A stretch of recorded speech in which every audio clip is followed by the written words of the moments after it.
My name is Eric Anderson. I am on the ALC. I do have some people in the room here, so if they ask a question, I'll try to do it. If we can do kind of our best to hold questions till the end, et cetera, et cetera. Or if you have to, or ask a question and I'll just say, hey, that's coming up, because a lot of times people ask questions and it's something I just haven't said yet. I've been an agent for about 4.5 years. My background is running restaurants. So I did that for 25 years before becoming an agent. I'm on the ALC. Everything I say today, I've probably done wrong at one point or another, or I have done wrong at one point or another. Anytime I teach a class, I always say, sometimes I do stuff that is a little unorthodox, so I'm not saying what I do is right, or I'm not saying what I do is wrong, but I'm just telling you what I do. So I moved here 4.5 years ago and I knew nobody. I knew like 3 people, which I've never done a deal for many of those 3 people that I did in Tampa. My first year was a little soft and I didn't apply myself like I should have. And then my second year, I capped in 6 months. I've capped in 6 months or quicker pretty much every year. 95% of my business came from open houses when I started. Last year, I did just shy of $9 million in sales with GCI over $200,000.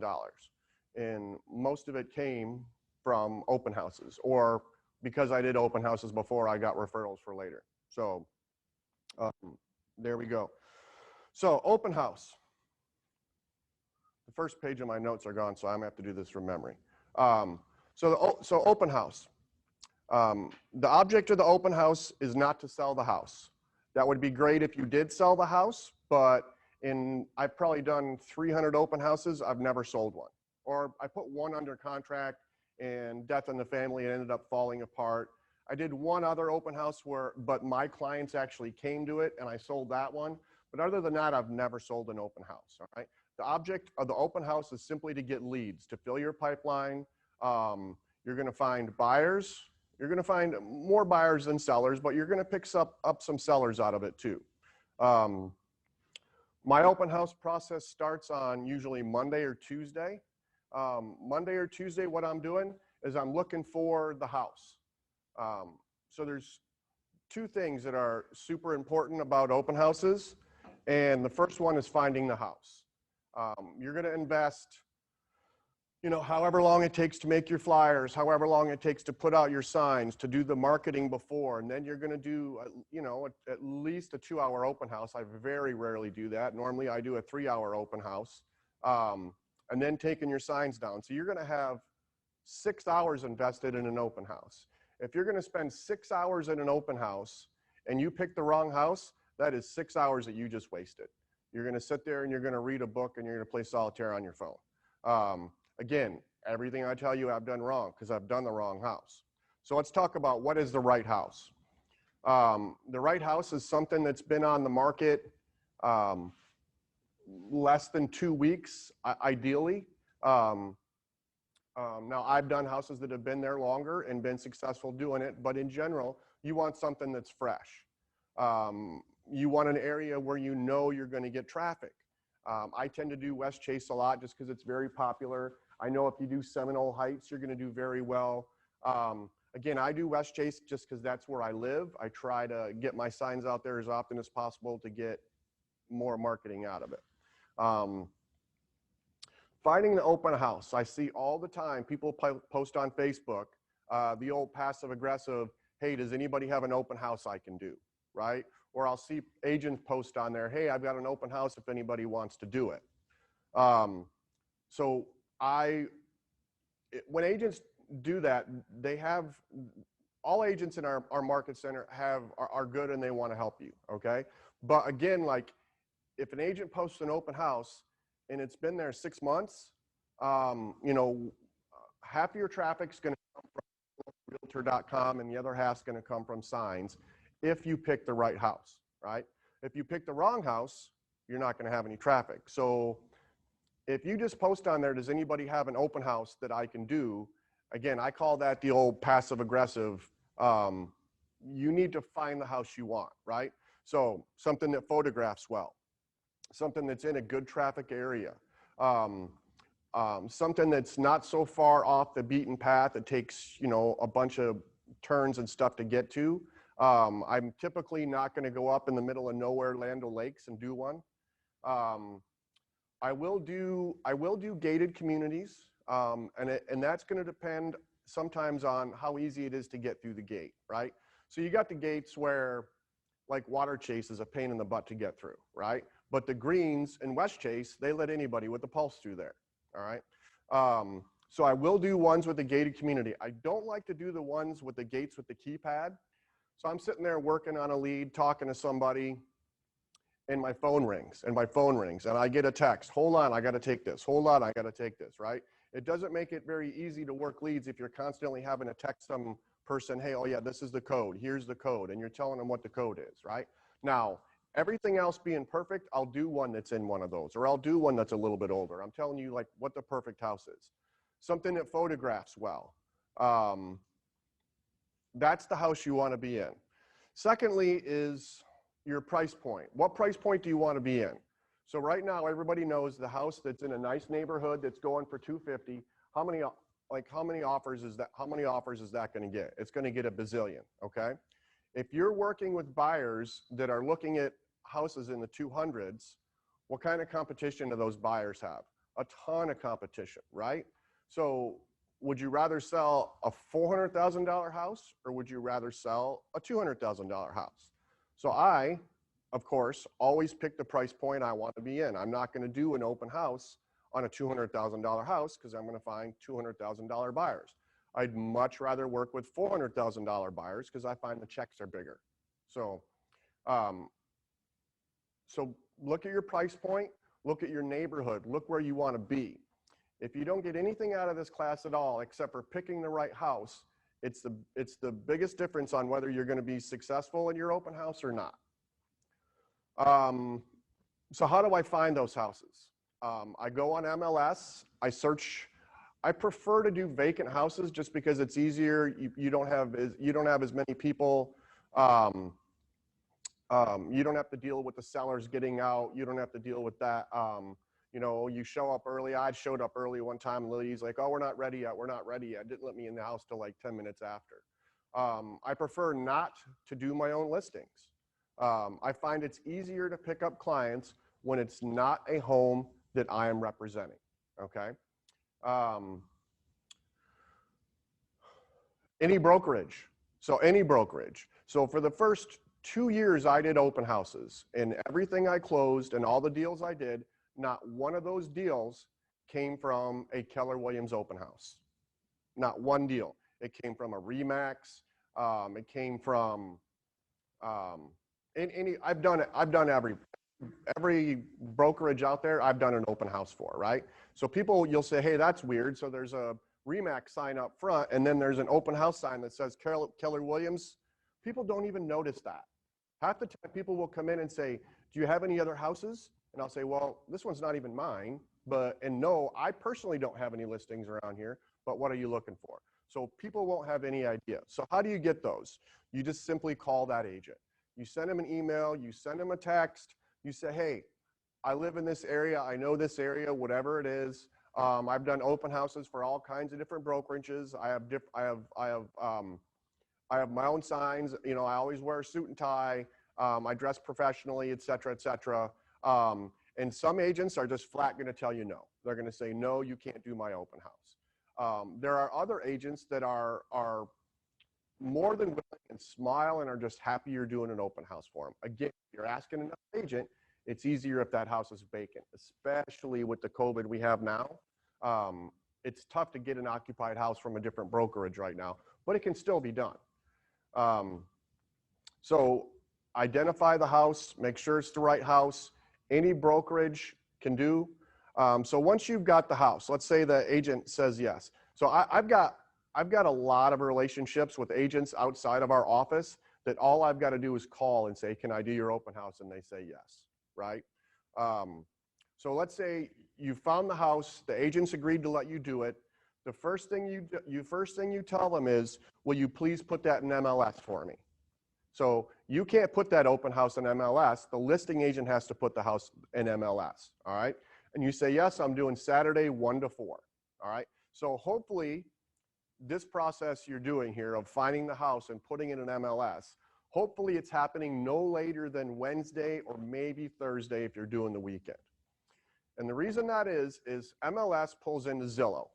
And Zillow, and it pulls into Realtor. So those open houses pull into those public sites. People aren't finding those off MLS because people don't have access to MLS. So they're finding it off Realtor and Zillow.com. If you don't get that open house in MLS by at least 48 hours in advance, you're not sure it's going to pull in. Now, I think Zillow's better than it used to be, but when I first started, if I put one in on Friday, it would not show up, and that's half your traffic. If you pick the right house, half your traffic's going to come, half or more in the market we're in right now. With inventory as tight as it is, you know, it used to be, it was always about a 50-50 mix. If you pick the right house in the right neighborhood, half the people come from your signs, half the people come from Realtor.com. But now people are all over Realtor.com and Zillow.com, and they're looking at it every 5 minutes. So you have to make sure it's in there. Secondly, so I'm assuming some of you have been in real estate for at least a little bit, and if you've been in for any amount of time at all, you know that all agents aren't created equal. So just because I told Joe, the listing agent, to put the listing in MLS, doesn't mean that Joe did it. And doesn't mean that Joe did it correctly. So you go into MLS and you search open houses and you make sure it's in there. If I ask Joe to do it Wednesday morning, Wednesday afternoon, I'm checking to make sure Joe did it. Okay, so I'm going to search for that open house. Now, I've had Joe put it, mess up the AM PM on me, so it shows I'm doing an open house at 1 a.m. I had a guy do it on the wrong listing. I had a guy do it on the wrong day. I had one guy do it on the wrong year. Okay. So again, if it's not in MLS, and if it's not in MLS correctly, if it's not in MLS on time, it doesn't pull into Zillow, people aren't going to come to you. You're not going to get as many people to your open house. So that's super important to get it in there. Any questions so far on that? Okay. So I've had to talk people through like how to put it in MLS because they have no idea how to do it.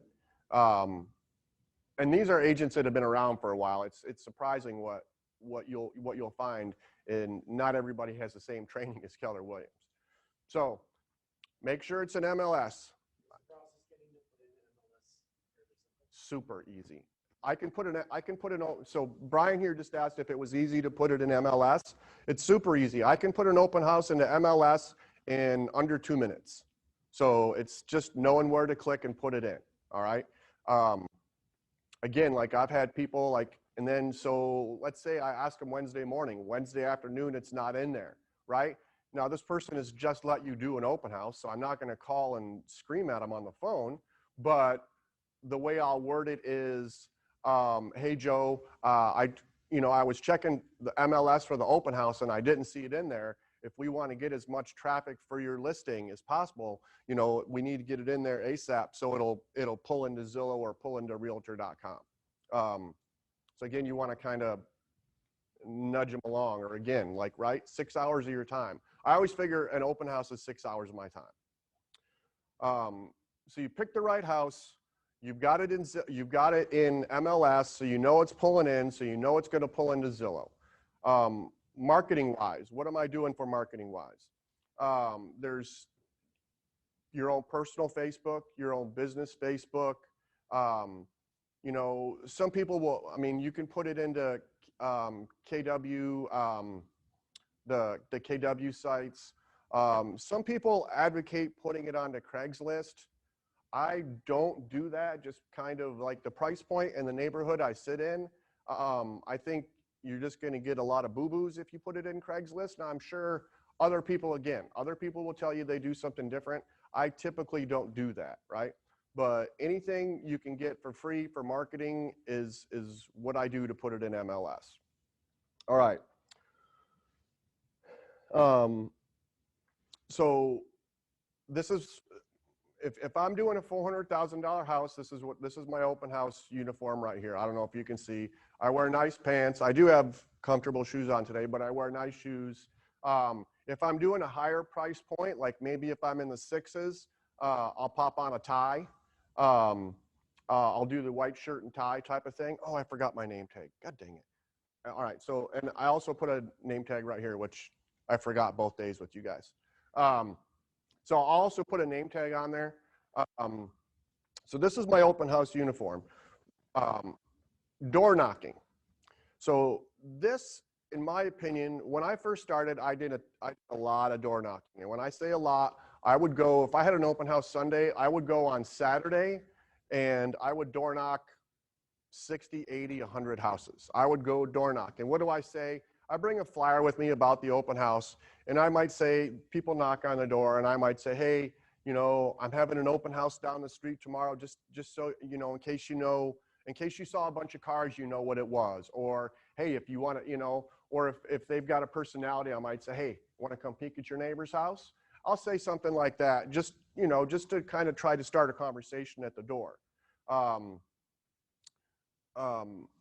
then you're either going to get a grunt and they're going to shut the door on you, or, oh, really, you're doing an open house? Oh, you're doing it on the Johnsons. Yeah, they're really nice people, et cetera, even though I may not have any idea who they are. So you're just, and then you start and say, yeah, this is a really popular neighborhood. Who do you know that's looking to buy or sell in the neighborhood, right? Now, I will say,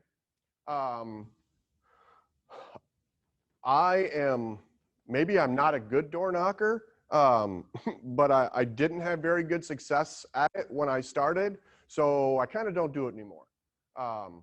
But even if you do, like, they call it like 5 on the 10-10, like 5 on either side of the house and 10 across the street. The way I look at it is it can't hurt. Again, COVID makes everything a little bit weird, right?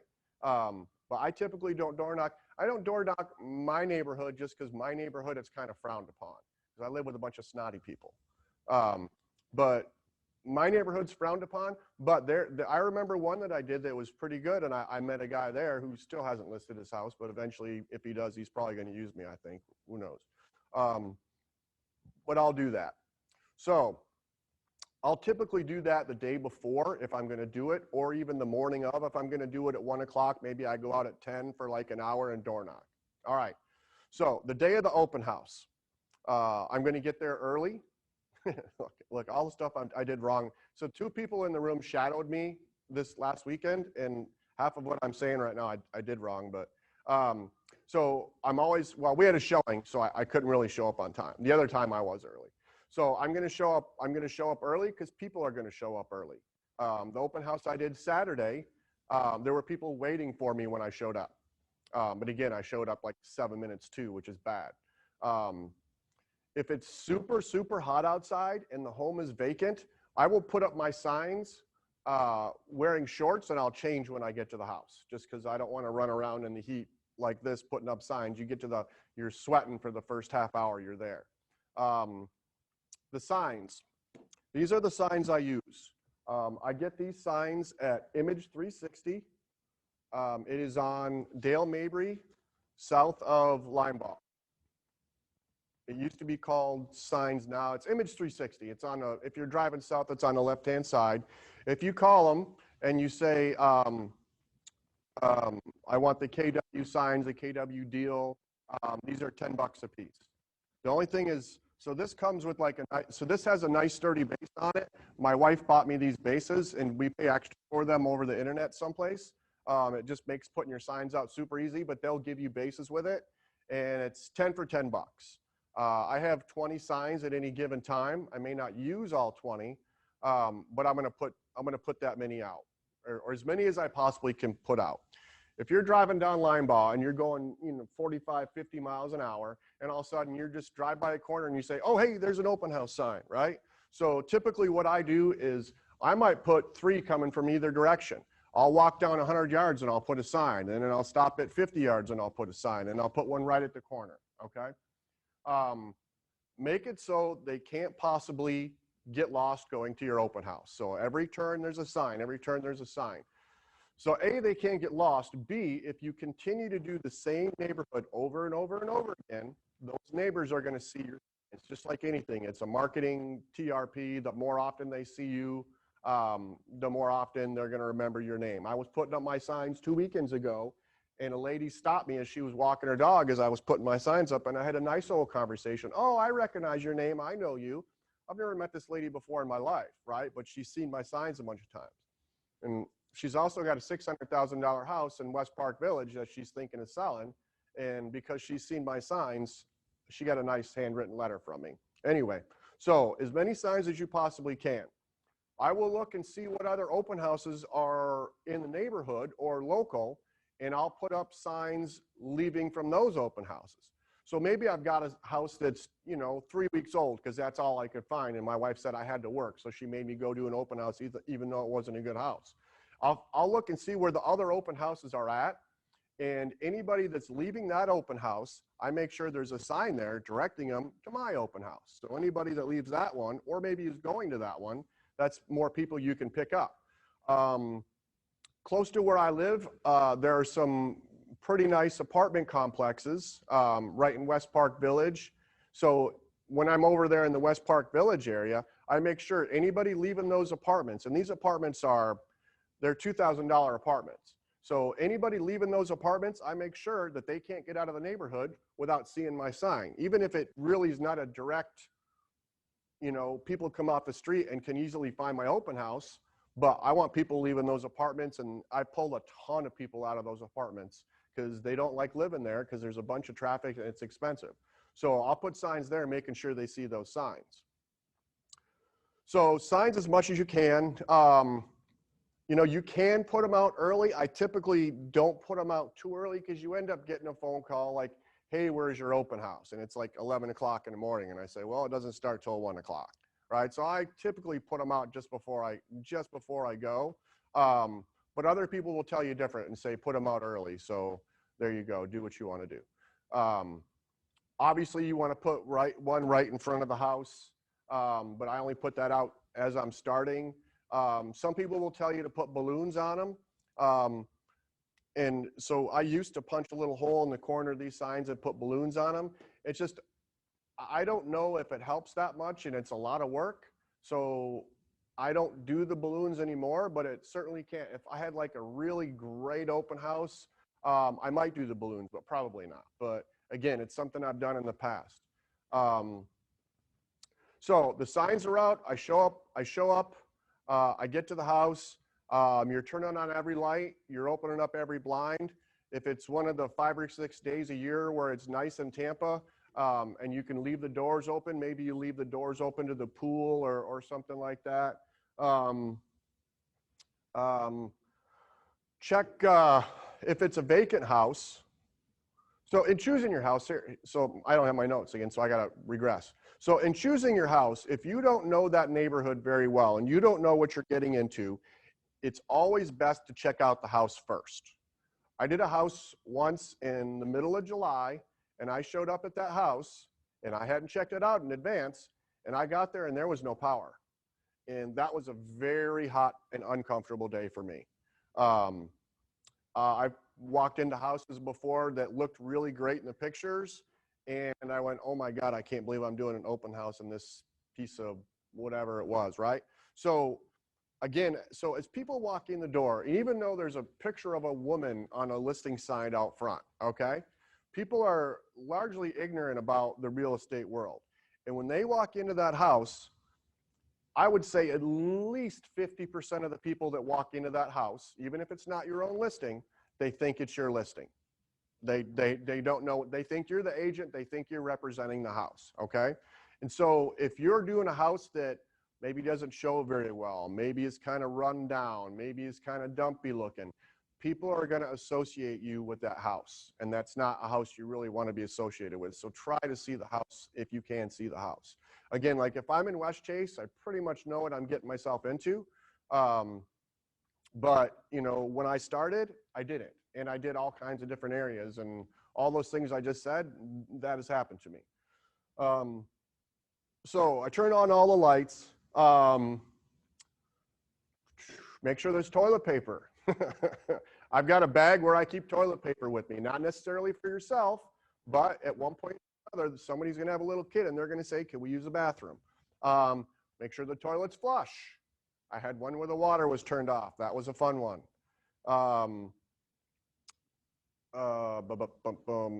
So turn all up. I typically, so I put on a little music, you know, soft rock, something not offensive. I'll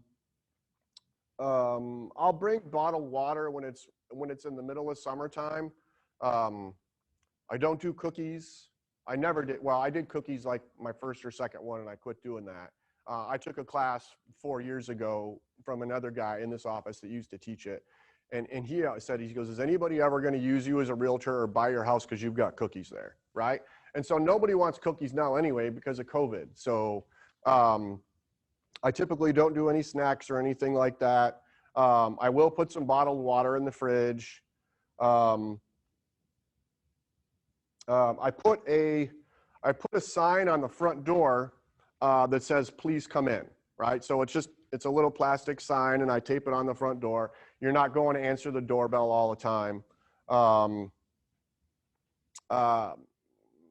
Make sure lights are on, it's bright inside, you're all ready to go, okay? So I have flyers that I make up. They're simple flyers. They got a couple pictures of the house on there. They've got your own name on there, okay? Okay, so I've taught this class, I don't know, 30 times.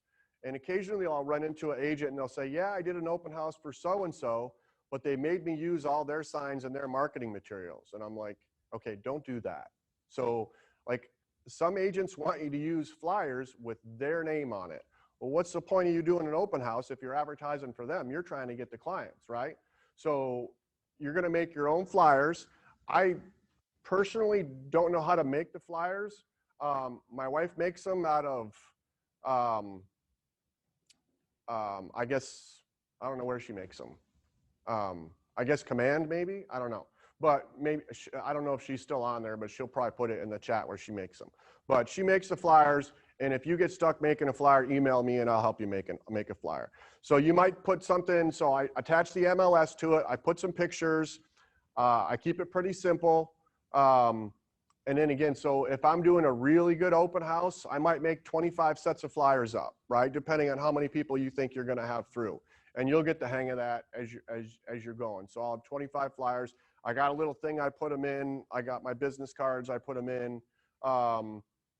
Again, in this day and age, I used to have extra masks, but pretty much everybody has a mask now, so I don't do that. I do put hand sanitizer out there. What? Oh, I got a bunch of pens I use, so people, if they want to use a pen, they can keep the pen. I have a sign-in sheet. So the sign-in sheet is pretty simple: name, phone, address. If you need a sign-in sheet, email me or text me or whatever, and we can get you a copy of the sign-in sheet we use. It's not magic or anything, it's just simple. There are some people that use technology, like one of those iPads where you click your stuff and do that stuff. I don't do that. I never have. I probably never will because I'm not much of a technology person anyway.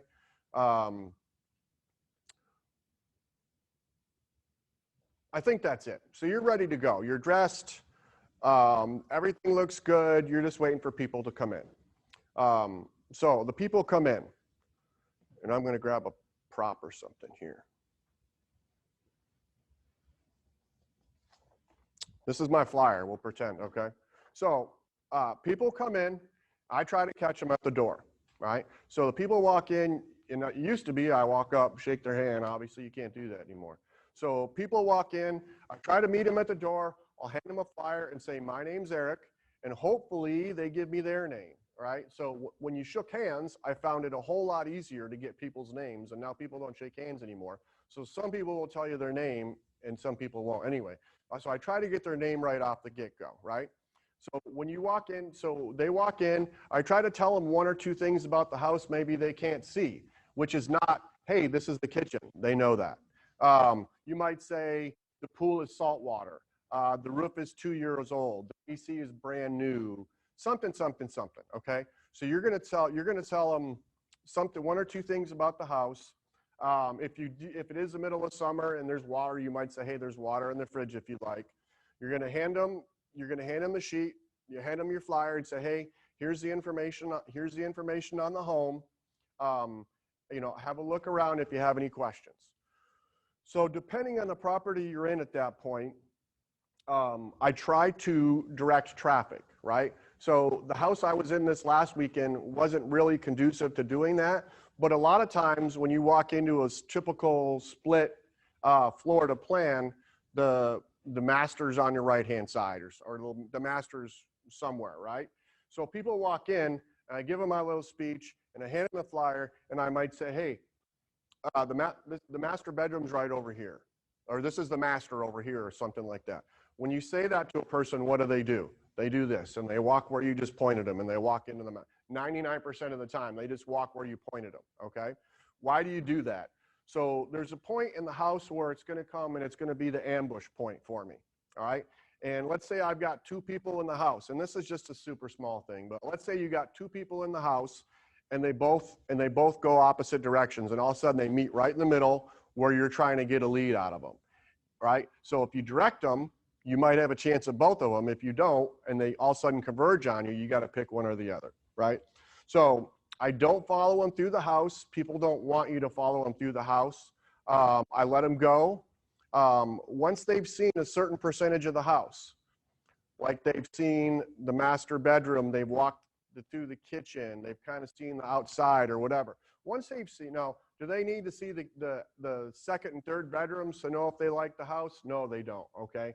Could they eventually see them later and say, oh, those are too small or whatever? Sure. But if they've seen the master bedroom, the master bath, the kitchen, and they've at least looked outside, they've seen outside through the window, they've seen what the yard is like or whatever, 99.9% of the time, those people know if they like that house or not, okay? So the kids' bedrooms might, I mean, whatever. So they know if they see the house. So they come to what I call the ambush point. And at that point, I'm going to say one of a couple different lines. Usually I use the same one every time unless somebody in the house has already heard the line. And I'm going to say, is this something close to what you're looking for? Or does this house work for you? Okay, something like that. And Patty followed me on Saturday, and we had a couple prime examples of exactly how this works. Unfortunately, Brian followed me Sunday, and he didn't see it at all. But I'm going to say, is this something that works for you? And you're going to get one of 3 answers. You're going to get yes, which is pretty uncommon, although it's more common these days because there's absolutely no inventory out there. So I got a bunch of yeses the other day. But typically they're going to say no. More often than not, they're going to say no for whatever reason, okay? So they're going to say yes, no, or they're going to start off on a conversation with you. Those are the 3 outcomes that are really going to happen right there. If they say yes, you say great, try to sell them the house. But again, that's like, I almost want them to say, especially if it's my own listing, I really want them to say no. And when they say no, I say, well, what about this doesn't work for you? And, what are you looking for? And then you start a conversation with people. And they say, well, we kind of wanted a pool, or we didn't want a pool, or we want 2-story, or we want single story, so then you start having a conversation with them. Hey, are you familiar with the area? Do you know the area? So you wanted a pool. And so what I'll do is I've got a little pad of paper, and I'll pull my little pad of paper out, and I'll pull my pen out, and I'll say, so what are you looking for? And they'll start to, you want 4 bedrooms, you want 2 baths, okay, you want whatever. So at that point, I try to ask them as many questions as I possibly can. All I'm trying to do is have a good conversation with them, but I'm finding out what they want, okay? People want realtors who listen and pay attention, all right? They want people that care about you. They want people that are trying to help you find a house. So I try to then to get as much information out of them. Where are you moving from, okay? So I've lived in a lot of different places in the United States. And so chances are, if they're moving from someplace, I've probably been there at one point or another. So I use that to my advantage a lot. So they'll say, oh yeah, we're moving from Michigan. Oh, really, we're in Michigan. Oh, I lived in Michigan, et cetera, right? But so you're not trying to sell the house. Now, you want to be respectful of the owners of the house. You want to be respectful of the agent who let you do it. So you're not going to say, well, this house is crappy, it's not the one for you, okay? So you want to be respectful of the house. Anytime you're in a house, what I always tell myself is, don't say anything to this person in front of you that you wouldn't say to the agent that let you do the open house, or you wouldn't say to the owner of the house, okay? Because 98% of the time, I've never met the owner. If I'm doing somebody else's open house, I've never met the owner. They could be the owner. And it did happen to me one time where the owner came through. And luckily, I didn't say anything stupid. But you want to be respectful. But on the other hand, not on the other hand, you're trying to get leads, okay? So I'm asking all these people. And so at that point, once they tell me what they're looking for, right? And I've learned that they're not a looky-loo neighbor, okay? Because that's a selling lead, okay? These people are in the area, they're moving from out of town, or they're moving from someplace, and these are a buyer lead. So what I will say is, I'm a buyer expert here in the area. I help people find homes. It's what I do. I help people relocate. Say, I can help you find this house because I know this really well. I tell you what, when I get home, I'll get on my computer and I'll run a search for you and I'll help you find this house. What's your email address? And the number of times that people will just rattle off their email address to you will astonish you. And then as soon as you get that, you say, what's your phone number? And then so they'll sometimes hesitate a little bit at that, but what you say is, I'm not going to spam you. I'm not going to call you. All I'm going to do is maybe shoot you a text, because sometimes when I send stuff from MLS, it ends up going to spam. So I'm just going to shoot you a text just to make sure you got what I sent you. Okay? Now, if people aren't willing to give up their information, and then they're not going to work with you anyway, and just let them go and don't worry about it. Okay? But you'll be surprised that once you get good at having an open and honest conversation, the number of people who will just immediately give you information and you can write it down on your little piece of paper. I did it twice on Saturday with Patty watching me, and Patty, they gave up their information, didn't they? And I know exactly what they're looking for, and I got it written down, and I'm going to help these people find a home. Now, am I going to sell them all a home? No, because if that worked, then I'd be doing like 60 deals a year, and I'm not. But they're going to write down, and at that point, once I have everything, I will sit there and I will work that lead as long as I possibly can. I will have an open, honest communication with them, all right? If somebody else walks in the door, I'm not going to leave this good lead that I have in front of me. These other people could be walking in and have an agent, okay? So once I've got a lead in front of me, I'm like a dog with a bone. I'm not letting them go, okay? So if people are with me and I might say, hey folks, welcome, here's a flyer, let me know if you have any questions. And that's it, and I go right back to the people I'm working, all right? Or if you've got somebody else with you, hopefully that somebody else goes and takes care of them. So that's good. So you're continuing to work this lead. So now I've got their information. I know what they're looking for. That's a lead. I'll tell you what I do with that in a little bit. You'll notice what I didn't do is I didn't say, are you working with an agent? Okay. So now, if I've got a bunch of people in the house and I've got to decide which one of these, I've got to, maybe, there's occasions in open houses where people will walk in and walk out and I don't say a single word to them because I'm too busy and I haven't had time. There was people that on Saturday, people that came in, I never got to say a single word to them because I had somebody in front of me that either was good or I thought was good, and maybe I find out later they're not, but I don't ask them if they're working with an agent. Why is that? There's a couple of reasons why. Number one, anybody walking into one of those things, their first response is going to be, if I say yes, this guy's going to leave me alone. Okay, so I don't ask that question just so they don't. Some people, if I start talking to them, they'll say, I won't ask, and they'll say, I have an agent. I'll say, great. If they're the only people in the house, I will continue to have a good conversation with them. Why is that? So I live in West Chase. I know everything there is to know about West Chase, probably. Or at least I know a lot. I know where all the school boundaries are. I know all the parks. I know about the HOAs. I know about the CDs. I know about all the fencing rules in any given neighborhood. I have a ton of knowledge about where I'm working. And the longer I have a conversation with these people are going to see I really know what I'm talking about, right? Or yeah, if you go across this road, it turns into this school system. These are the ratings for this school system. Be careful about that because school zones change. But the longer I have a conversation with these people, the better off I am, the better chance I have of capturing them.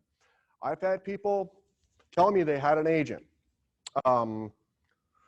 What's a good one? Travis and Aluna. Travis and Aluna came into an open house. My own listing, had a conversation with them for probably a good 20 minutes. Nobody else came in. Talked to them. They said, we had an agent. We have an agent. I say, great.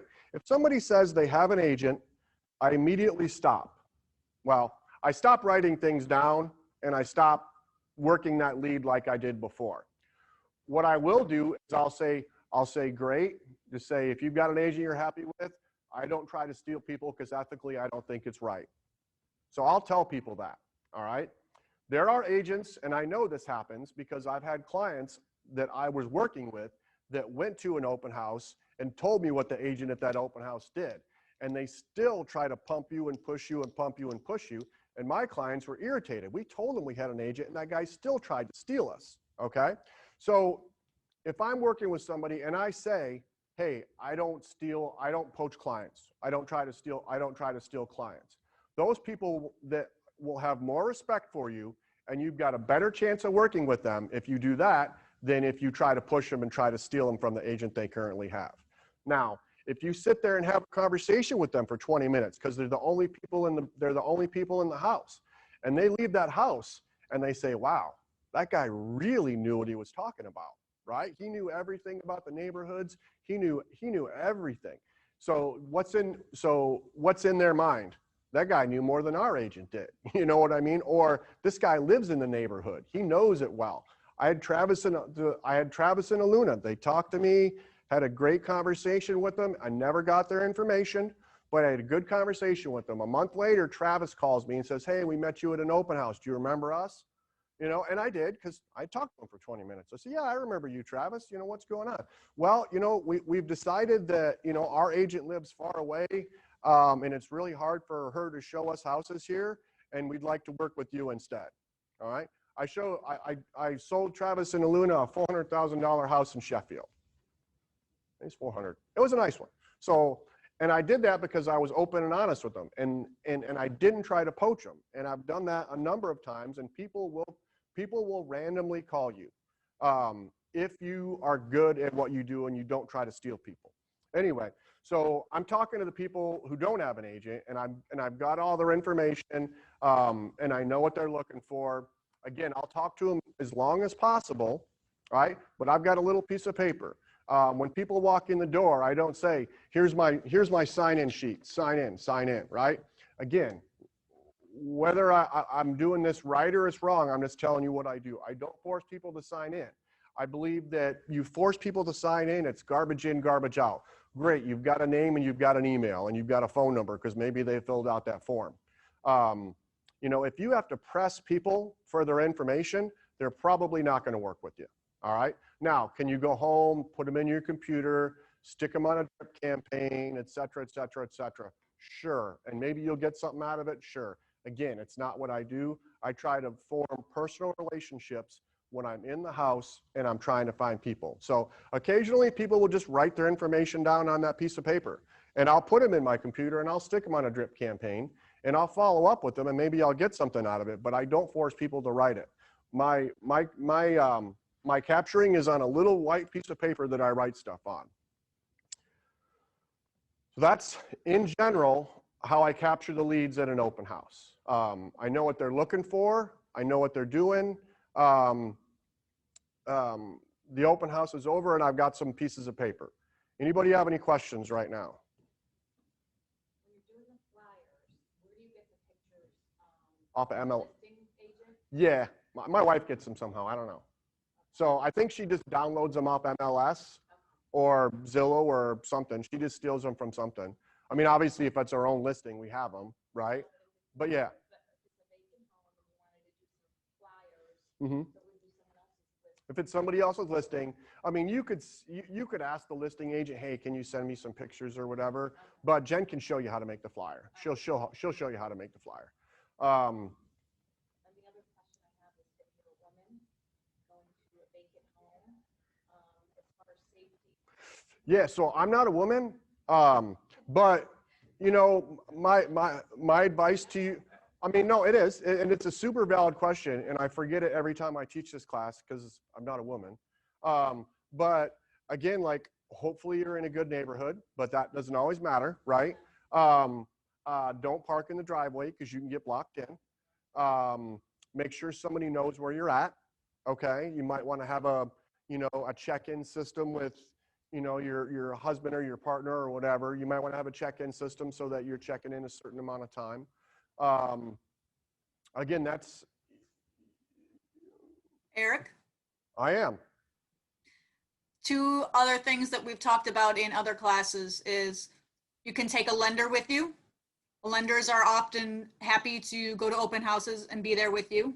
Yep, Or some people I know take their husbands. yep. I mean, if you're nervous about that, you can do that stuff. Hey, Eric, can you go through how you transition from talking about the home that you're in to talking about how you know, like specialize in working with buyers or whatever? I kind of struggle with talking points on that. Can you just kind of walk through how you go through that? Yeah, it's so, I mean, I kind of I try to kind of fake my way through it. So really, it all stems from the question, does this house work for you, right? And if they say no, which honestly, I want them to say no.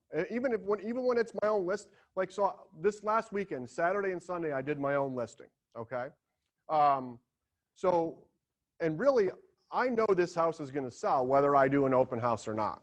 Now, as it turns out, the people that bought it came to the open house.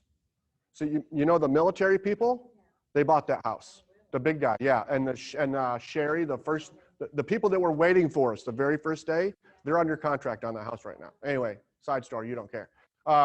So when it comes, like, it all comes from the question. If they say no, okay, then great, I'm off to the races, because now I'm finding out what they do want. And after just a little bit of conversation, you should know, because one of my first questions is, do you know the area? Do you live here?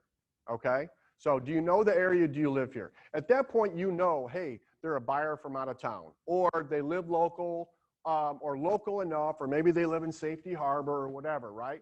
So now you know they're a buyer. They're a buyer. It's not a looky-loo neighbor. It's not, because when I was with Brian on Saturday, I had a neighbor come in, right? And I didn't know what she was right off the get-go. I didn't handle it very well at first, but I did turn it around and handle it pretty well in the end. And she's got a nice house to sell.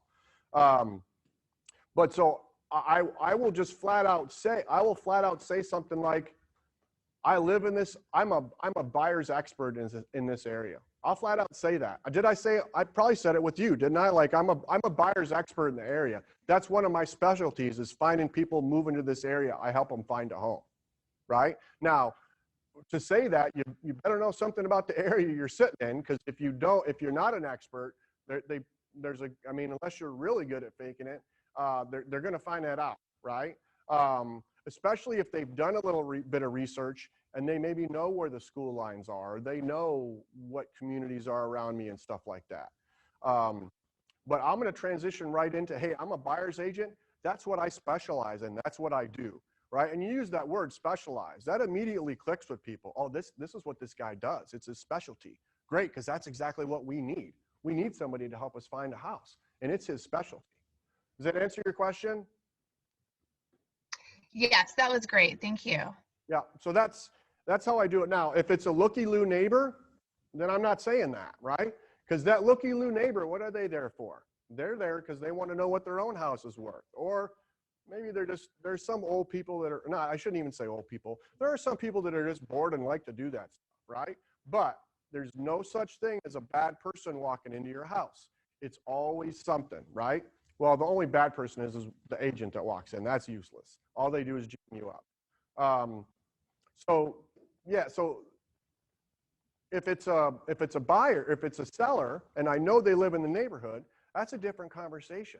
I'm going to tell them, hey, you know what? We've already got 5 offers on this house. It's a hot market. You know, I mean, if I've got people lined up to be in this neighborhood, are you thinking about selling, Or do you know anybody else that's thinking about selling? That's how I go there. But Brian had a question. In regards to having a bad agent, and you have, let's say, a couple walks in with their own agent, Mhm. and they started asking you questions, not their agent themselves. Mhm. Have you been put in a predicament like that? You know what? Like that the agent doesn't know what they're doing? Right, exactly. Yeah, I mean, so you like anytime. So again, like remember what I said at the beginning? I've done everything wrong at one point or another, and a lot of times I've done things wrong like 3 and 4 times because I'm not very smart. But so a lot of times, so that agent could be 1 month old, right? Sometimes that agent is comfortable with the people that they're with, and they don't care. You know, like if I walk in someplace with clients and then other agents answering all kinds of questions for me, I don't care. I'm comfortable with the people I have with me. I know they're not leaving me, right? But sometimes, I mean, that happened to us, didn't it? Where some people started asking questions, you know, and maybe that agent doesn't know as much about the neighborhood, you know, I mean, who knows? I mean, so I don't want my time monopolized by this person because there could be somebody over here that I could be getting a lead from. But I'm going to try to answer questions best I can. And who knows, maybe they just met this agent yesterday. Maybe they listened to me talk. You know what I mean? I mean, it's pretty easy to find my number because all they got to do is look up the house on Zillow and my number is going to be on there.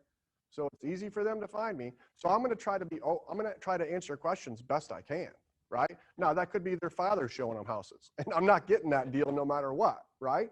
But if they're the only people in the house, I'm having an open and honest conversation and trying to provide and show as much knowledge as I possibly can for the people I can't get the information from right then and there.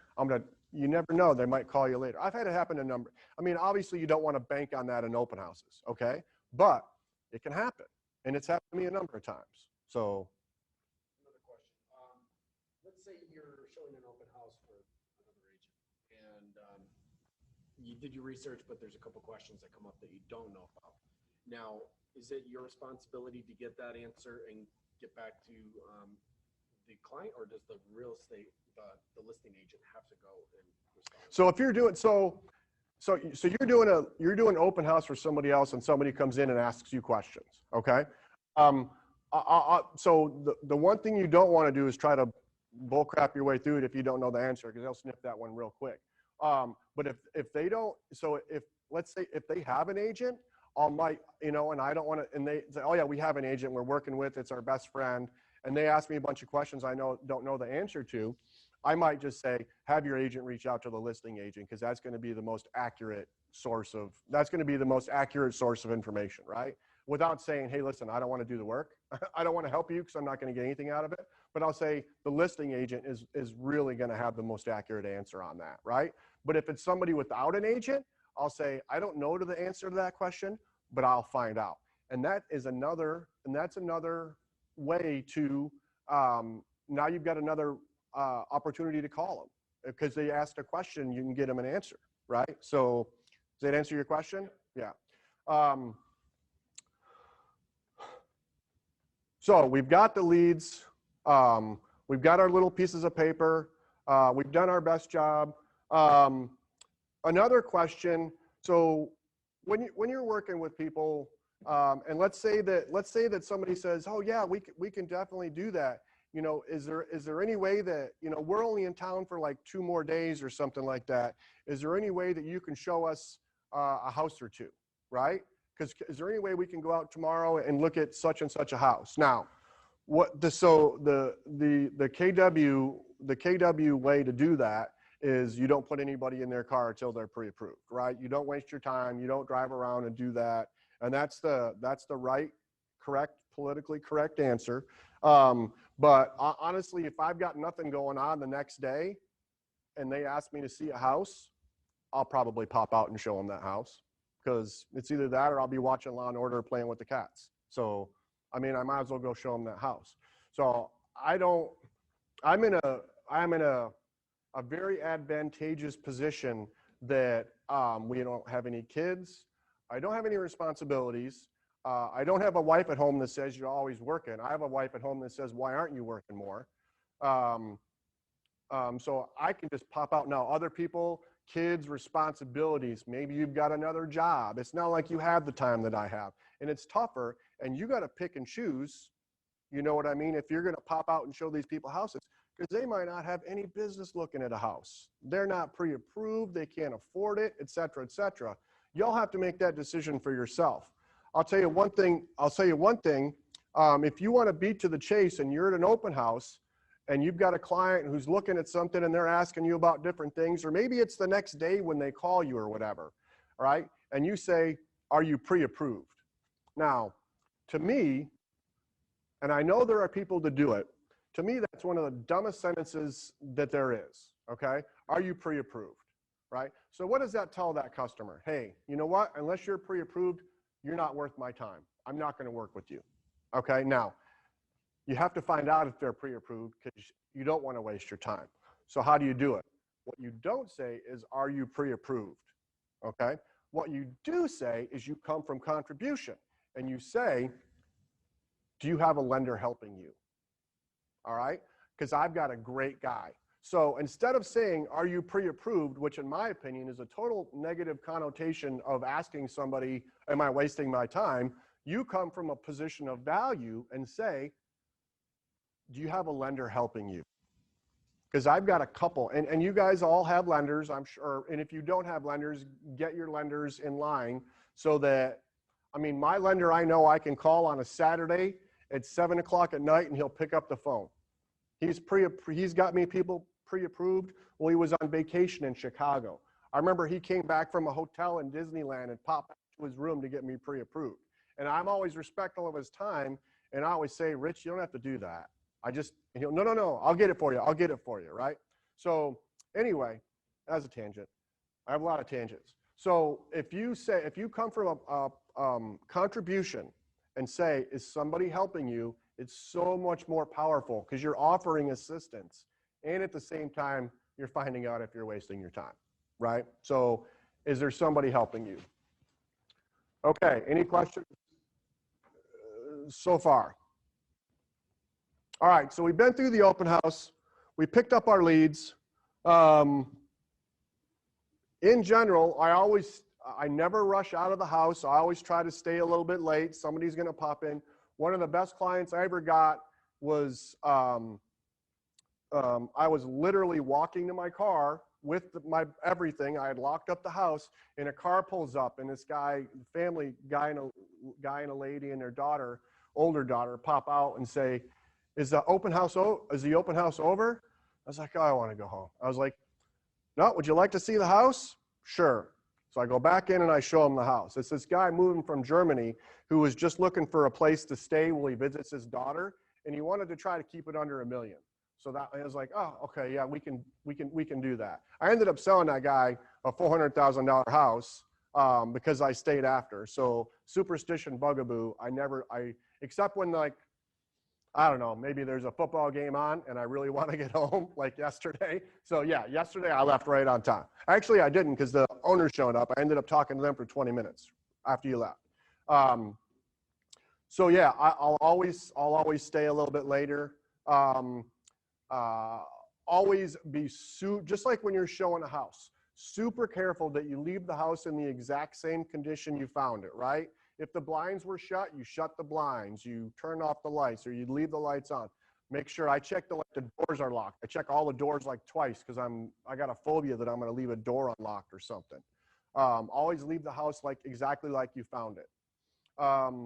After the open house.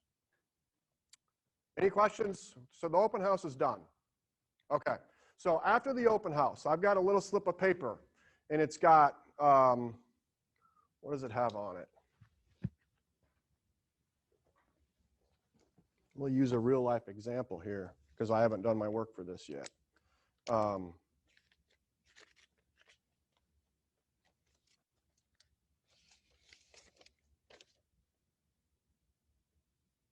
Yeah, that's a good one. Okay. I don't know if y'all can see that. That's literally my little piece of paper from Saturday. Okay, it's got, you can't look at it that careful. It's got information on it, right? So I've got my little piece of paper. So what am I going to do I'm going to do some things when I get home. First of all, do this as quickly as possible. If you wait around, that person went to an open house. How many other open houses did they go to? They might have gone to a couple other open houses that. Somebody else out there might be as good as me at doing what I do. I doubt it, but somebody else might be as good as you, and they've done the same thing, okay? So you really want to get on these people pretty quickly, all right? So what I do is I got this little piece of paper. The first thing I do is I go home and I put it in command. I try to do this the same day. I put in their name, their phone number, their address. Everybody knows how to put somebody into command. Maybe we all don't, but it's a electronic Rolodex. There's also a place in there where you can type notes. And I'm going to go in there and I'm going to type in, met Gladys on whatever the date was at an open house on Tavistock. Lives in South Tampa. She's looking for a 3-bedroom, 2+ bath. She wants a pool. And if she would like a pool, but a pool is not a deal breaker. She's looking to spend $300K or less. A townhouse is okay. Single family's good. If it doesn't have a pool, she'd like a community pool close by. She came with a bunch of family. Anything I can remember about Gladys is going in those notes. Everything. So I'm going to type everything I can remember about Gladys, and I'm going to put it in my computer, because someday I'm going to need to reference that, because you're going to meet so many people, you're going to forget what Gladys wanted, okay? The second thing I'm going to do is I'm going to get on MLS, and I'm going to do a search. And this is not a computer class, but so I'm going to do a search for Gladys. I'm going to enter Gladys into my MLS as a contact, okay? Again, it's not a computer class, but I'm going to enter Gladys in as a contact. When I enter her in as a contact and I send her a search, I can tell when she opens that, because her name's going to appear on in my MLS. Everybody know how to do that? If you don't know how to do that, you should figure that out. But so I'm going to put Gladys as a contact, and I'm going to write in there. I'm going to look and do a search. So I'm going to draw a little map, however you do searches, okay? And I'm going to put in 3, 2. I'm going to look pool, or I'm not going to look pool, or I'll say community, because you can click community or private. I'm going to put a budget. If she's told me 300, I'm going to put it to probably 320, because everybody, A, prices are negotiable. B, if somebody says 300, a lot of times they go over. I'll mark it as townhouse, single family. I'm going to do that search. Hopefully she's not looking for a unicorn, and 5 or 6 listings will show up. And so what I'll do is so let's say 5 or 6 listings show up for Gladys, and I'll make a little email to Gladys. Hey Gladys, really nice to meet you. Thanks for coming to my open house. I got out of my computer and I did a little search for you. And here's a couple things I think you should see. And I'll say 123 Main Street. And I'll say, you know what, it's got, it's really bright like you wanted, or it's close to the community pool, or 2 or 3 sentences, right, about why Gladys might like this house. And then I go to the next one, 124 Main Street. This is why I think you might like it, et cetera, et cetera, et cetera, right? I'm not just randomly sending somebody a search without putting a little bit of effort behind it, all right? Again, like it's no more than a short paragraph about each house on why she might like it, okay? So I'm going to do that. The last thing I'm going to do is I'm going to throw a dog in there, all right? So I'm going to find the crappiest house that meets her criteria, or is at least close to her criteria. I always specifically look for a dog. And I'm going to say, and the last one I'm going to say, hey Gladys, here's 128 Main Street. And I really don't think this works for you based on our conversation because of this, and this, but I really wanted to make sure I left no stone unturned. I really wanted to do a thorough search to make sure that I didn't miss something and maybe my perception of what you like is wrong, okay? So I'm gonna throw a dog in there. Now I know Gladys doesn't like this house. I know Gladys doesn't want this house, but I'm putting that in there for simply to know, so Gladys reads this and says, wow, Eric really listened to me.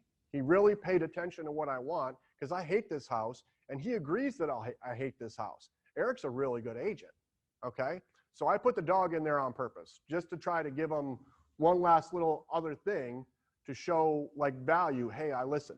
Because that's what people want is, and when you do a buying consultation, it's, you know, or when I'm at an open house, one of the last things I asked is I always ask, is there anything else that's important to you that I didn't ask you? Right? Because, you know, and weird things pop up like, yeah, we really don't want any bathtubs. We want all showers in the house. Oh, okay. That's a weird one, but it's important to you, and I'm going to write that down, right?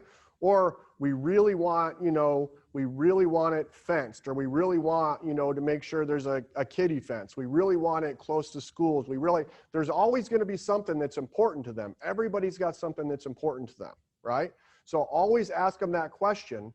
And sometimes you'll get 2 or 3 things that's important to these people, and you always make sure you key on that when you follow up with these people.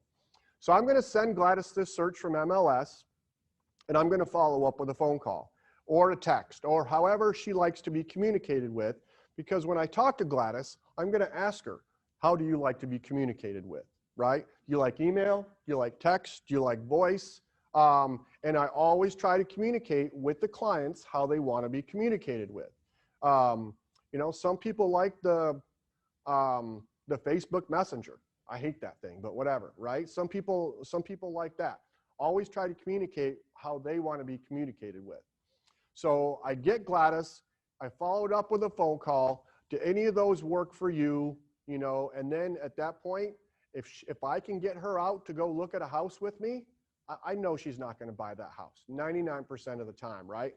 All I'm doing is I'm getting another private buyer's consultation with Gladys in a house. So if Gladys says, yes, this house is interesting to me. Hey, Gladys, you know what? I don't mind popping out to look at a house, right? It's the same thing as if you get Gladys to come to the office and sit down and do a buyer's consultation with her, all right? So you get Gladys to go to that house, and you try and you get a second opportunity with Gladys. Now you've gone out of your way. You've shown her a house. She's more obligated to you, right? You have a better chance of hooking her if you meet her a second time. Obviously, if I say, you know, hey, you know, can you come to the office for a buyer's consultation?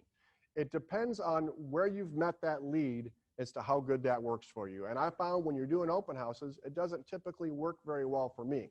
But at some point or another, you have to have a good buyer's consultation, or you're wasting your time looking at houses, or you're going to look at a bunch of houses that don't work. So don't waste your time. Do a good buyer's consultation. Any questions on what I did so far? That's how I hook clients. So I met 2 this weekend, and another buyer and another seller that I'm going to follow up with. I've got, so far for the year, I've got probably 7 of those pieces of paper, right? And some I know are months away, some are closer. You know, one's got a budget of $800,000, and so don't think you can't pick up high-end people at open houses, because you can. I've got one with a budget of $800,000 that I've already shown them houses.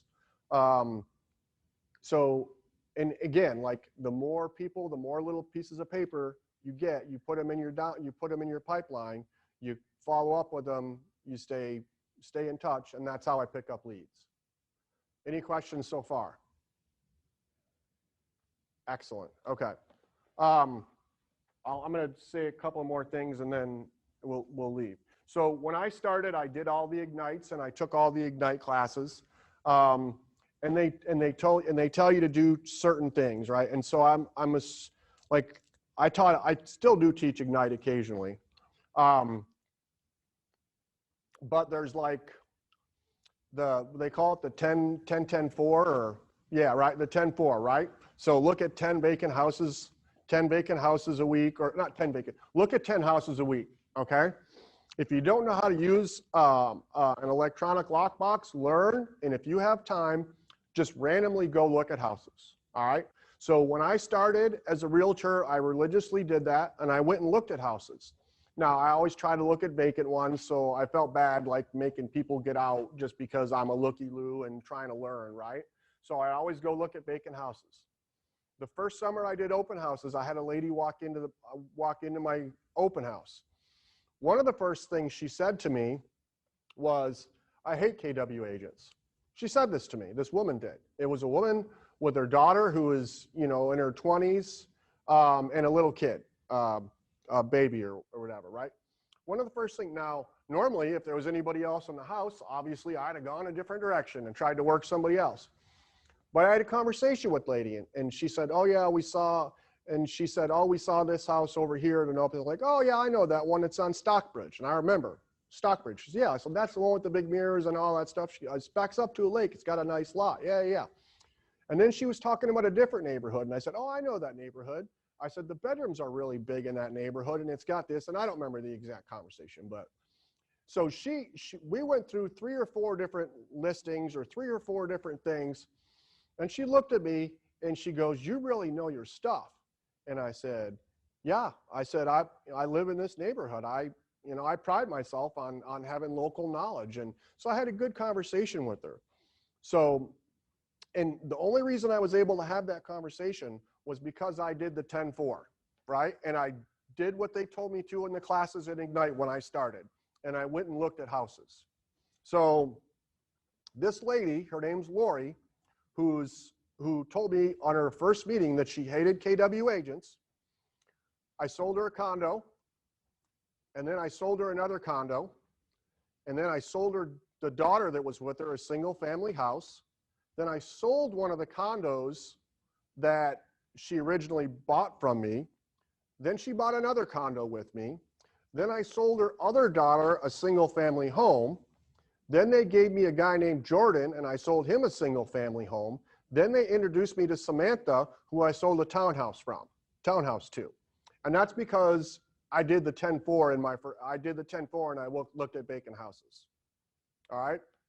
Swear to God, that's what happened with this lady that said I hate open houses. And right now she's my biggest fan. I can text her right now and say, do you know of anybody looking? And she'll tell me. Jen knows who she is. She's awesome. All right. So my first summer, they said handwritten notes. Okay. So if I do an open house and somebody says, oh, I live in the neighborhood, it's a looky-loo neighbor, I might say, oh, where do you live? And they'll tell me, oh, I live in Wood Bay, or I live in Bennington, or I live in the Village. And if you have a little conversation with them, you live over there. Okay. So you don't have to get an address from them, but you can find them. Okay. So I had a conversation with this girl named Brina, and she told me she lived in Wood Bay, right? And Brina's a relatively uncommon name, B-R-I-N-A, and she told me she lived in Wood Bay. That's all I knew. So I get home, I get on my computer, I get an MLS, I start clicking on homes until I find one that pops up that says Brina, and it's Brina and Curtis. Well, his name was Kip. Obviously, I'm thinking, hey, this got to be them. Kip's got to be short for Curtis, right? So I get my little stationery out.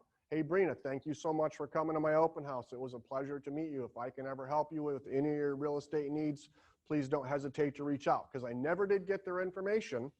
They were kind of looking for parents, kind of not really in the market, et cetera, right? 2 years go by, year and a half goes by. I get a call. Hey, Eric, my name is Brina. I met you at an open house a couple of years ago. Hey, Brina. I kind of remembered because it took me a while to look her up. Hey, Brina, how are you? Good. Hey, listen, we're thinking of selling our house. Do you think you could come over and help us? Yeah, I'd love to do that. That's kind of what I do.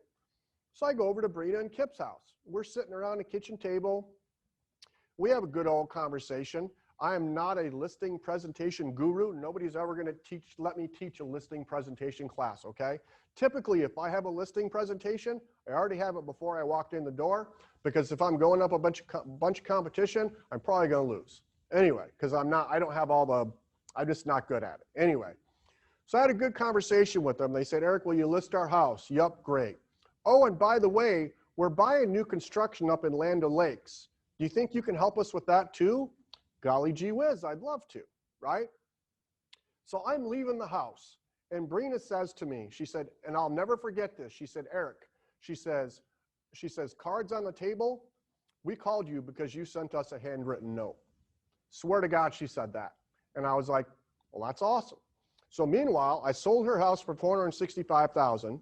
I'm on the buy side of her Land O'Lakes house, which is $435,000. About a year goes by, and they call me and say, hey, Eric, I know this was our forever house, but we're selling it. Will you sell our house? I'd love to, Brina, because that's what I do. So I go and I sell her house again for $435,000. And then they move to Miami, ask me to find them a realtor So I get another $3,000 kicker on a referral, right? So that's like $1.2 million worth of sales and a $3,000 referral because I wrote a handwritten note. So I was already writing handwritten notes, but I'm a firm believer. If you put something on paper, people love to get the mail. I've got handwritten notes I need to write today that Nettie, whatever her name was, she's getting a handwritten note today, right? I mean, I got it written down someplace. I know about where she lives, and I'm going to look it up and make sure I got the right house. She's getting a handwritten note. I did 4 handwritten notes last weekend. They're getting a handwritten note if they came and I can find out where they live. So I'm a firm believer in that. Add people to your contacts. You never know where something's going to come from. You never know where that lead's going to come from. Sometimes I will put my card in there and sometimes I won't. All right. So if I'm not positive that they're going to know who I am or how to get a hold of me, I'll put my card in it. If I'm pretty sure they can figure me out, I will not put my card in there on purpose because I think it looks a little salesy, right? So, and you're coming from contribution and you're just trying to be honest. And I mean, we don't sell houses. Nobody in this room or on the Zoom is ever going to sell a house. We consult and we help people, right? But you can't show a house and say, oh my God, this is perfect, you should buy this, right? Oh, or they do the old, I've been in houses with other agents and they do the Vanna White. Oh my God, look at these beautiful windows. Oh my God, look at this. Oh my God, this is perfect for you. Shut up, right? Just be honest and just try to help them find the right house because you can't talk people into the biggest financial decision that they're going to make yet to date in their lives. They'll make another big one when they buy another bigger house someday, right? But usually it's the biggest financial decision they've made in their life, unless they're downsizing, but still, then it's even more important because this is for the rest of their life type of thing. So you can't talk people into a house. All you can do is consult. And that's what I do. So do the 10-4, whatever they call it. Add people to your database. Use command. Get familiar with command. Learn how to use command. Our database is, when I say ours, I mean mine and my wife Jenny there, who's on the, I don't know if I can't see you. I don't know if she's still on there or not. But so my database is good because of her. Otherwise, my database would stink. But we have people on a religious plan and we follow up with people. Ask Brian, how many birthday cards you got, Brian? I mean, your wife gets one, you know what I mean? Do we send one to Cam?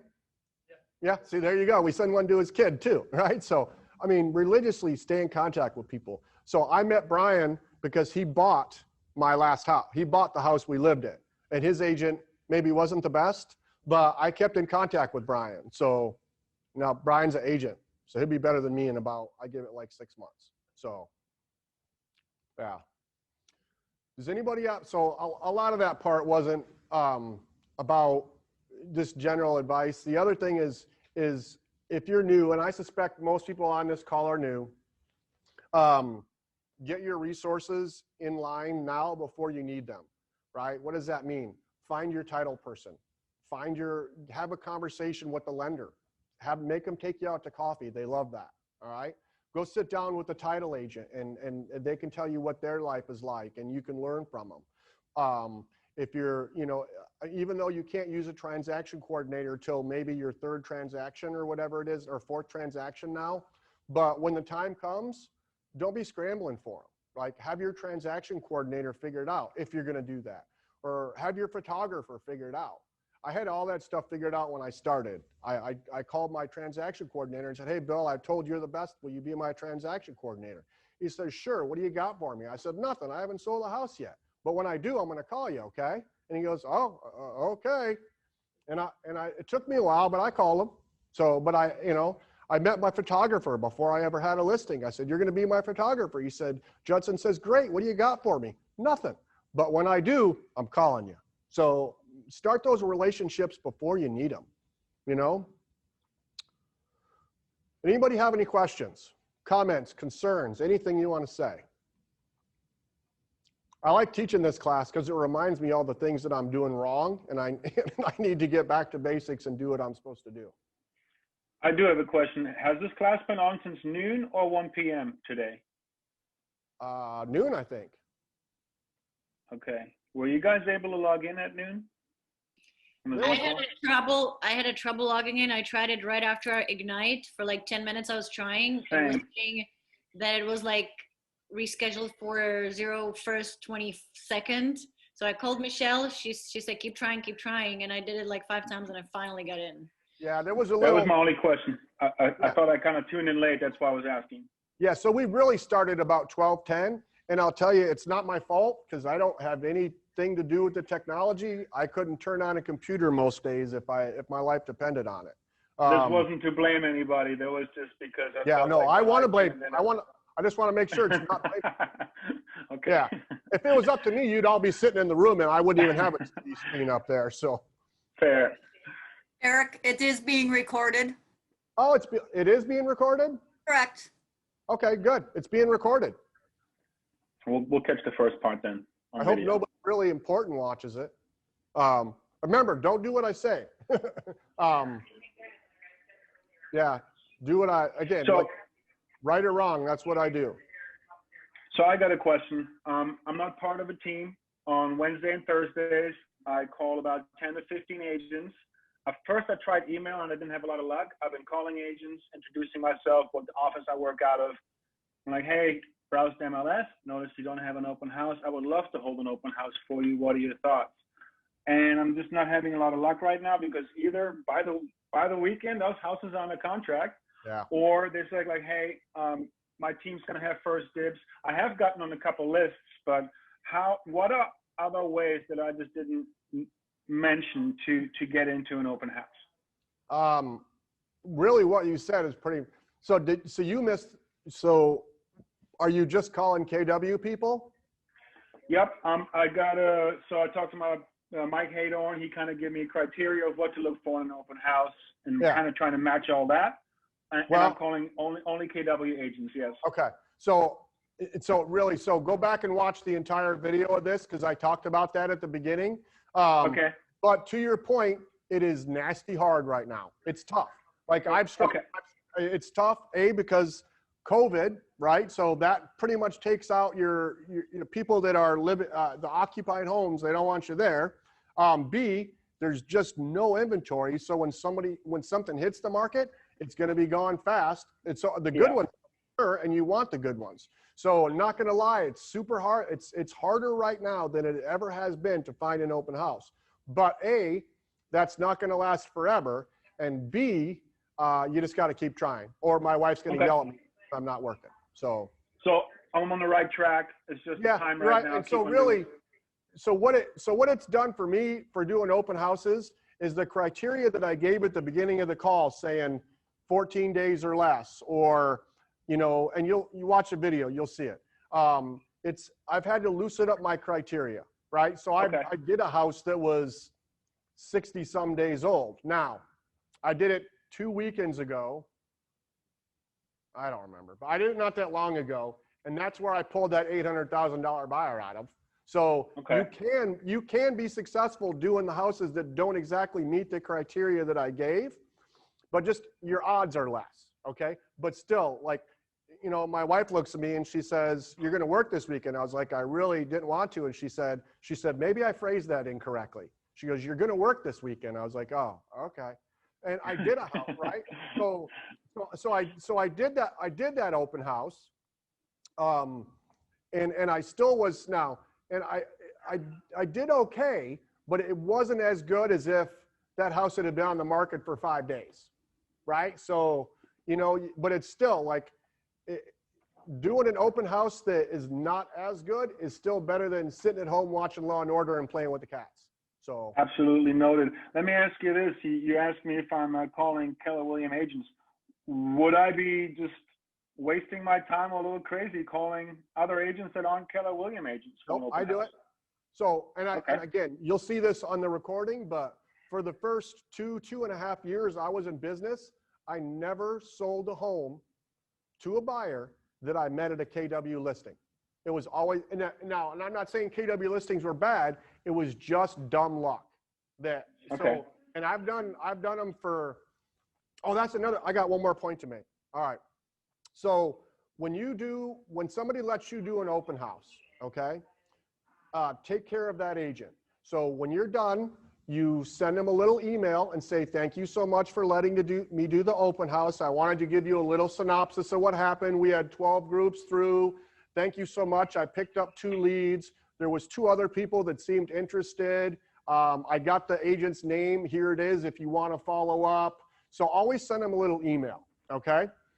Secondly, something else you can do is anytime I close a deal with a buyer, seller, whatever it is, and I always know, you remember where it came from, right? Like Kip and Brina, the people I was telling you before, they came from, I forget the guy's name, but Jen could tell you immediately. But that wasn't my own listing. It wasn't my own listing. I met these people in, okay? I'm going to say the guy's name is John, just to make up a name. It was John's listing. Whenever I close that deal, I'm sending John a handwritten thank you note with a Starbucks card in it and say, hey, John, I know it took me 6 months, 8 months, 3 years, whatever it is. I know it took me a while, but I closed a deal out of that open house you let me do back in whenever. Thank you so much. I hope you enjoy coffee. Here's a Starbucks card for you, okay? There's a girl in our neighborhood named Brittany Turner, who's a pretty decent agent.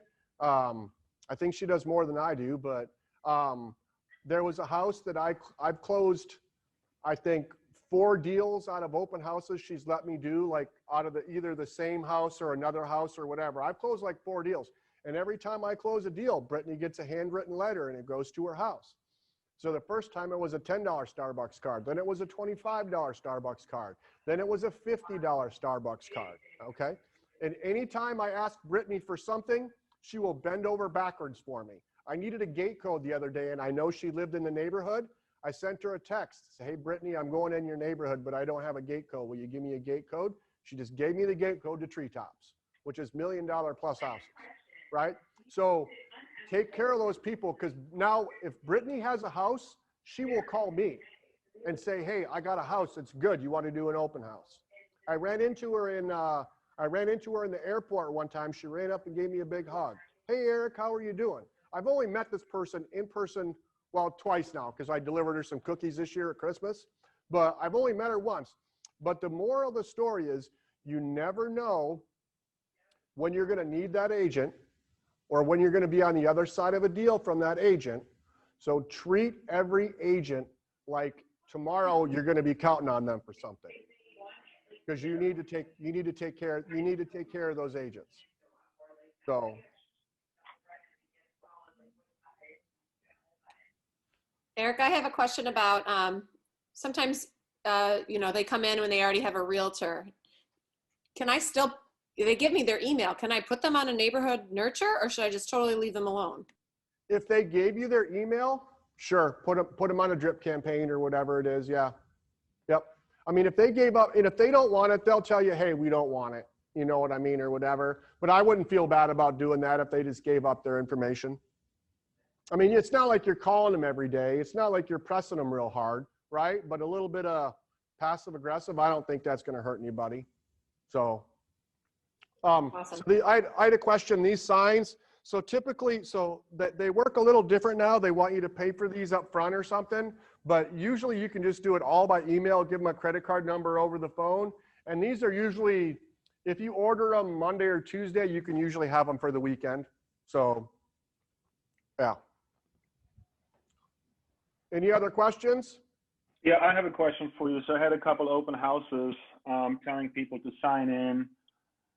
How do you get the most accurate information? So later on, when you check back and you Google the address, and you're like, that's not even a real address that the gentleman gave me. How do you really? get around and just like, you know, get accurate information, get an accurate phone number. 2 people didn't leave a correct phone number. I'm assuming that's on purpose because they know their phone number. So how do I make sure as an agent that I get the most accurate information on the sign-in sheet? So watch the first hour of the class. Okay. Right. So when people come in, what I don't do is I don't say you must sign in, and that's why I don't do it. It's because it's garbage in, garbage out. If I've got to force somebody, right? If they naturally write it down, it's probably right. Okay. But I don't force them to sign in. I try to get their information on the backside. All right. But again, watch the class, and Yeah. I mean, that's another reason I don't do that. I don't do that method. Thanks for giving me that perfect example. But that's another reason I don't do that. So Okay. This will be available on the YouTube channel, right? I don't have any idea how that stuff works, but somebody told me it was recorded, so I'm sure it's someplace Okay. in the Well, sky someplace. I'll ask somebody that'll figure Yeah. it out. Amber said it might take a couple days, but yeah, it'll be on the YouTube channel. Yeah. All right, thanks. I didn't even know we had a YouTube channel, so there you go. I know what YouTube is. Do I get credit for that? It's where I watch the Yes. funny videos. It's where I watch the funny videos of cats with lightsabers. So, all right, anything else? Excellent. Go do an open house. Appreciate it. Thank you. You're welcome.